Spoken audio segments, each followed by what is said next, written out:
Camp Gulistan to Camp Australia. গুলিস্তানের camp থেকে অস্ট্রেলিয়ার ক্যাম্পে এসেছি।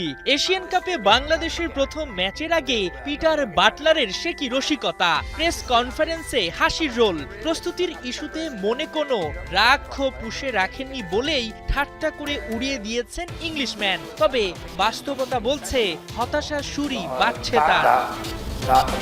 Move on and move forward. ইতিহাসে প্রথমবার এশিয়ান কাপে খেলার মওকা পায় বাংলার বাঘিনীরা। এশিয়ার ৪৭টা দেশের মধ্যে মাত্র ১২টা দেশই এমন যোগ্যতা অর্জন করতে পেরেছে। আর এই ১২ দলের মধ্যে আফ্রিদাদের র্যাঙ্কিং সবচেয়ে বেশি ১১২। মেয়েদের ডেডিকেশন আর কোচের কঠোর পরিকল্পনাতেই এমন প্রাপ্তি, এমন বড় অর্জন যা চাইলেও আর কখনো আসবে কি না বলা কঠিন। কিন্তু বাফুফে কি মেয়েদের এমন অর্জন অনুধাবন করতে পেরেছে? আর বুঝতে পারলেও কি সেই সুযোগ সুবিধা দিতে পেরেছে? আমার কাছে তো মনে হচ্ছে না বাফুফে এখনো বুঝতে পারছে যে তারা কি জিনিসটা অর্জন করেছে। কারণ এশিয়ার ৪৭টা দেশের মধ্যে টপ 12-এ থাকা এটা একটা বিশাল বড় অ্যাচিভমেন্ট। এবং মানে এটা যদি ছেলেদের ক্ষেত্রে হতো তাহলে তো মানে এটা বিশাল একটা ব্যাপার হয়ে যেত। মানে এখন মেয়েরা যে এটা করতে পেরেছে এটা একটা আমাদের আসলে একটা সেলিব্রেশনের মতন হওয়া উচিত ছিল। ৬-৭ মাস আগে সম্ভবত আজারবাইজান আর মালয়েশিয়া বাংলাদেশে আসলো, এরপরে কিন্তু এরকম বড় কোনো টিমের সাথে আসলে কিন্তু বাংলাদেশের খেলা হয়নি মেয়েদের। তো সেই হিসেবে শুধু লিগটা হলো, কিন্তু লিগেও যে কম্পিটিটিভনেসটা যে খুব একটা বেশি ছিল সেটা বলা যাবে না। সবেমাত্র বলা যায় যে 2 থেকে 3টা টিমের মধ্যে কম্পিটিটিভনেসটা ছিল। প্ল্যানিংটা আসলে খুব একটা বেশি ঠিক হয়নি, যেটা বাকি সব অন্যান্য টাইমের মতন একটা দায়সারা গোছের একটা প্ল্যানিং থাকে, প্ল্যানিংটা সেরকমই হয়েছিল। যদিও এখন আর প্রস্তুতি নিয়ে কথা বলে লাভ নেই, পাহাড় দেখিয়ে বালুকণা মিলেছে মেয়েদের কপালে। সে যাই হোক, শুরুতেই অগ্নি পরীক্ষা বাংলাদেশের সামনে।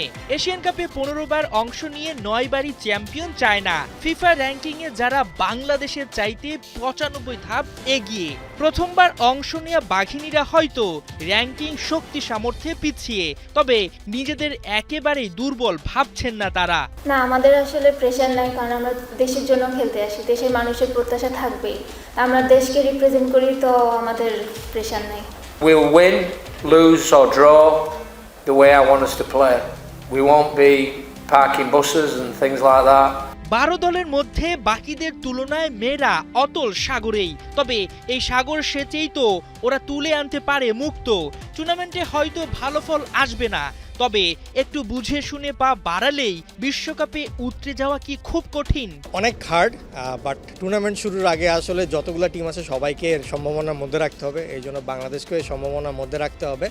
এখনও যেটা বলছিলাম যে গ্রুপে 2টা গ্রুপ থাকবে যেখান থেকে বেস্ট 3rd টিম যাবে, তো সেখানে একটা যাওয়ার একটা সুযোগ আসতে পারে বাংলাদেশের। মঙ্গলবার সিডনিতে বেলা 2টায় চায়নার বিপক্ষে নামবে বাঘিনীরা। হয়তো পুরো টুর্নামেন্ট জুড়ে তেমন কোনো প্রার্থী আসবে না, তবে ক্রীড়াপ্রেমী সংগঠকরা ওদের অংশ নেয়াকেই দেখছেন বড় পুরস্কার হিসাবে। আমার মনে হয় আমরা দেশবাসী যারা আছি সবাই we should support weather we loose or win, এবং তারা ভালো রেজাল্ট করে ফিরে আসবে। যেই রেজাল্টই নিয়ে আসুক, সব খেলা হারলেও যারা সবসময় জিতার পরে এয়ারপোর্টে যান রিসিভ করতে, তারা অবশ্যই এয়ারপোর্টে যাবেন তাদেরকে রিসিভ করার জন্য, because they went there as a champion of South Asian.